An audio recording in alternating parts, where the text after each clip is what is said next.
found my girlfriend's study group was actually her hooking up with my roommate for 6 months. The worst part? They were doing it in our apartment while I was at work. I thought I was going crazy when things kept moving around. Turns out I wasn't paranoid, just stupid. Here's how I caught them and what happened next. So this happened last month and I'm still processing everything. Me, 26M, and my girlfriend Sarah, 24F, have been together for almost 2 years. We don't live together, but I have this roommate Jake who's been my buddy since college. Sarah's been really busy with her advanced calculus study group every Tuesday and Thursday for the past 6 months. She'd always come over after these sessions around 9 p.m., sometimes looking kind of flustered, but I figured math was just stressing her out. You know? She'd be all tired and disheveled, hair messed up, makeup smudged. I'd make jokes about how calculus was kicking her ass and she'd just laugh it off. Here's where it gets weird. I started noticing little things around my apartment were different when I'd come home from work. Like my couch cushions would be arranged differently, or there'd be 2 glasses in the sink when I only used one that morning. Sometimes I'd find random bobby pins on my bedroom floor, which was strange because Sarah only came over in the evenings. Jake always said he didn't have anyone over, and I trusted the guy. We'd been friends for 8 years, lived together for 3, never had any issues. The air freshener in my living room would be moved from the coffee table to the kitchen counter. My shower would be wet when I got home even though I showered in the morning. Little stuff that made me think I was losing my mind. I actually started wondering if I was having memory problems or something. I brought it up to Sarah a few times, asking if she'd been coming over earlier than usual. She'd always say no, maybe Jake had friends over and forgot to mention it. But when I'd ask Jake, he'd just shrug and say he was at work or the gym all day. Last Tuesday, I got sent home early because I was feeling sick. Had this pounding headache and nausea. Thought maybe I was coming down with something. Pulled into my parking spot around 2 p.m. and saw Sarah's car. Thought that was strange since her study group was supposed to be at the library until 8. For a second I got excited, thinking maybe she'd come over to surprise me or take care of me since I was sick. But something felt off. Her car was parked in the back of the lot, not in her usual spot near the front, like she was trying to hide it. I walked up to my apartment and heard sounds. You know what kind of sounds? Coming from Jake's room. My heart just dropped into my stomach. At first I thought maybe he was watching porn or something, but then I heard a female voice, a voice I recognized. I stood there for like 5 minutes just listening, hoping I was wrong. Hoping my brain was playing tricks on me because I was sick. But the sounds kept coming. Moaning, bed creaking, and worst of all, hearing my girlfriend's voice saying things she'd never said to me. I wasn't wrong. My hands were shaking as I opened the door real quiet. The sounds got louder, clearer. Could hear Sarah moaning Jake's name, telling him how good he felt. Stuff that made me physically sick to my stomach. I literally had to lean against the wall to keep from falling over. Just stood there like an idiot for another minute, listening to my girlfriend and my best friend going at it in the next room. Part of me wanted to bust down the door immediately, but I was frozen.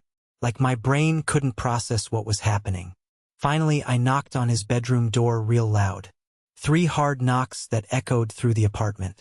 The scrambling and whispering that followed was probably the worst sound I've ever heard. Suddenly, everything went quiet except for frantic whispers and the sound of people throwing clothes on. I could hear Sarah's voice, panicked, asking what they should do. Jake telling her to calm down. Sarah came out first, clothes all messed up, hair completely disheveled, lipstick smeared. She was trying to button her shirt, but her hands were shaking so bad she couldn't manage it. The second she saw my face, she started crying. Not just tears, full-on sobbing. Jake came out shirtless about 30 seconds later, holding his t-shirt in his hands. The coward couldn't even look at me, just stared at his feet while Sarah cried and tried to explain. We had this awkward confrontation where Sarah's crying, Jake's apologizing, and I'm just standing there feeling like the biggest fool alive. Sarah kept saying, I can explain, but honestly, what was there to explain? I'd heard everything through the door. That's when the real truth came out. Found out they'd been hooking up for 6 months. Basically half our relationship. Every Tuesday and Thursday when I was at work. Sarah's study group was just code for coming over to screw my roommate. The worst part? Jake told me they'd been planning to tell me, eventually, like they were doing me some kind of favor by letting me live in ignorance while they used my apartment as their personal sex hotel. I told them both to get out.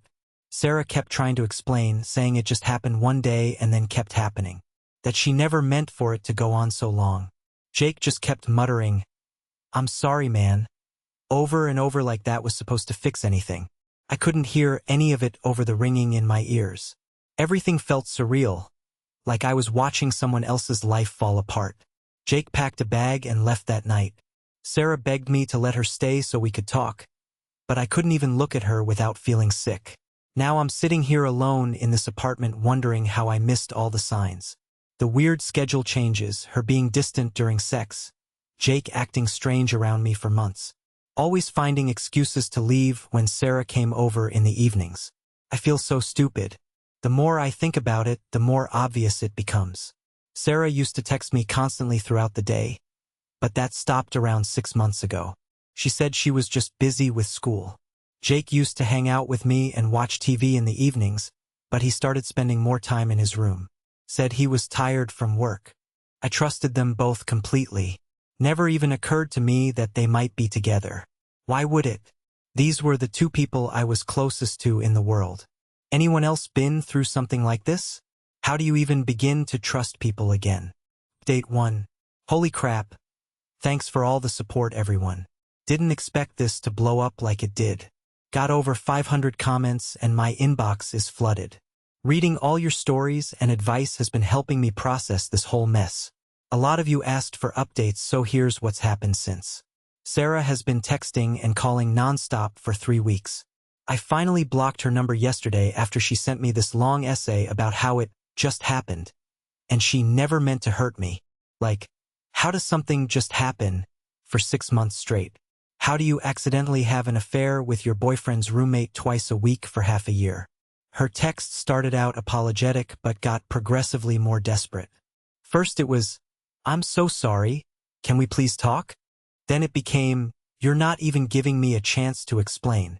By the end she was sending me paragraphs about how we could work through this and how much she loved me. The cognitive dissonance was incredible. The really messed up part that I found out later. Remember how I mentioned things moving around the apartment? Turns out they were using MY beds sometimes when Jake's room got too hot from his broken AC. Sarah admitted this in one of her text walls. They were screwing in my bed, then making it afterwards so I wouldn't notice. I threw out my mattress and bought a new one that same day. Couldn't stand the thought of sleeping where they'd been together. Even threw out my pillows and sheets. Basically replaced everything in my bedroom. Cost me like $800, but it was worth it for my peace of mind. Jake moved out completely, but not before I found out more details that made everything worse. My neighbor Mrs. Chun, bless her soul, came over to check on me after she noticed Jake moving his stuff out. She's this sweet old lady who lives next door and always bakes cookies for the building.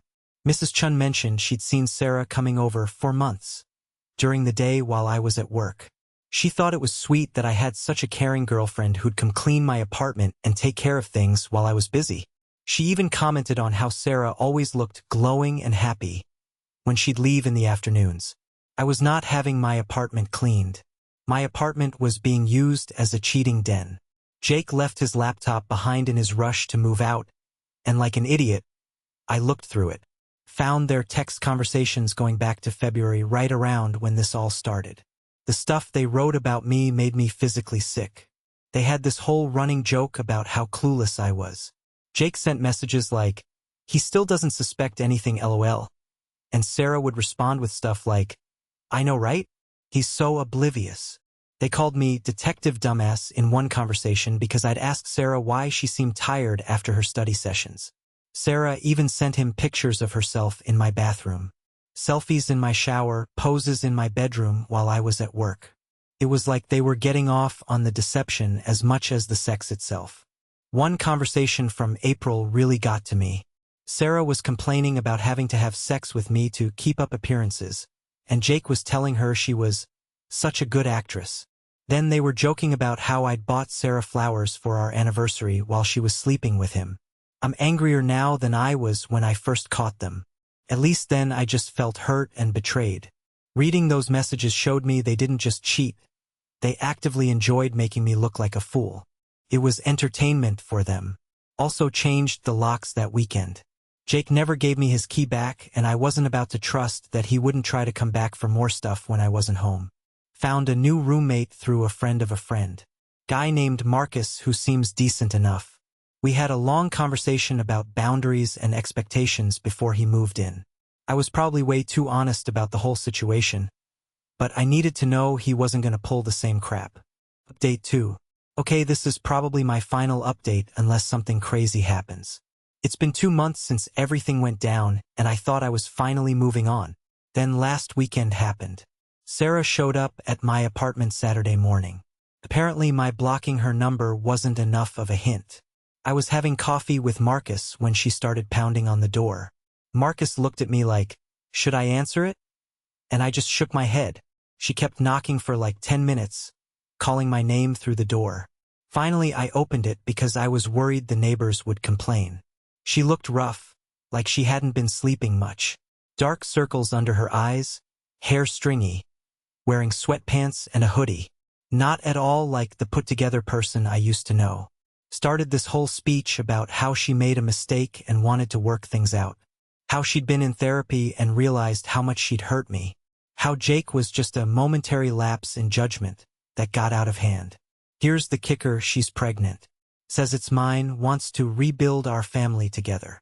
Did some quick math in my head and yeah, the timing could work from before I caught them. We'd had sex maybe 3 times in the month before everything blew up, which should have been another red flag that I missed. But then again, who knows what else she was lying about. For all I know, she could have been sleeping with other people too. The woman I thought I knew apparently never existed. I told her I'd need a paternity test and she got real defensive real quick. Started crying again, saying I should trust her after everything we'd been through. The irony was not lost on me. She cheated on me for 6 months with my best friend, but I should trust her about the paternity of her baby?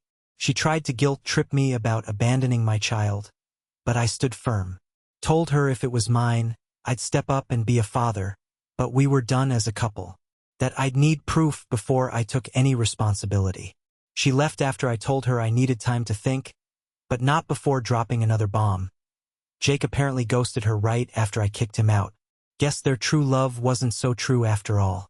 She seemed genuinely shocked that he wasn't interested in a relationship once their sneaking around games were over. According to Sarah, Jake told her he wasn't ready for anything serious and blocked her number 2. So much for all those romantic texts I read about how perfect they were together. Turns out he was just using her for easy sex, same as she was using both of us. I've been talking to a lawyer just in case about the pregnancy situation. Even if the kid is mine, I don't think I can trust Sarah enough to co-parent effectively. My lawyer says I can demand a paternity test and work out custody arrangements without having to reconcile with her. Been going to therapy too, which helps more than I expected. My therapist says what I went through was a form of psychological abuse, the gaslighting, the lies, the manipulation. Learned a lot about my own boundaries and red flags I ignored. Apparently I have a pattern of being too trusting and not advocating for myself enough. Probably won't be dating for a while. The thought of getting close to someone again makes me anxious. What if I'm just as clueless the next time? What if I miss all the signs again?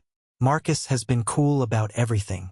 He's going through his own breakup, so we've been like therapy buddies, talking through our respective relationship disasters. It's nice having someone around who gets it. Final update. Well, this is it. The paternity test came back last week. Kid isn't mine. Sarah tried calling me crying when she got the results, but I didn't pick up. She left this voicemail saying she was sure it was mine, and how sorry she was. Said she must have gotten the timing confused. My therapist says not to respond, and I think that's the right call. I saved the voicemail though, just in case. My lawyer says it's good to have documentation of everything in case she tries to cause problems later. Found out through mutual friends that she's been trying to get back with Jake, but he wants nothing to do with her or the baby. Our friend Tom told me Jake's been telling people that Sarah's crazy and trying to trap him with a baby that might not even be his. Classy guy. Apparently he's seeing someone new already, a girl from his gym. The whole thing is just sad at this point. Sarah burned her relationship with me. Jake used her and dumped her. And now she's pregnant and alone. Part of me feels bad for her. But mostly I'm just relieved I don't have to deal with any of it. I'm doing better. Got a new roommate who's actually decent. Been hitting the gym regularly. Picked up some hobbies I dropped when I was with Sarah. Started learning guitar and joined a hiking group. Keeping busy helps. Still have trust issues, but I'm working on them. My therapist says it's normal and that healing takes time. Some days are better than others. I don't think about Sarah and Jake as much as I used to, which feels like progress. The apartment feels like mine again. Rearranged all the furniture, painted the living room, got some new art for the walls. It's like I'm reclaiming the space they violated. That's probably the best way I can describe moving forward, reclaiming my life piece by piece. To everyone who messaged me support, thank you. This community really helped me get through the worst of it. For anyone going through something similar, it does get easier. Takes time, but it gets easier. Trust your gut if something feels off. Don't ignore red flags like I did. And remember that someone's actions show you who they really are, not their words or excuses. The apartment feels like home again. That's probably the best way I can describe where I'm at now.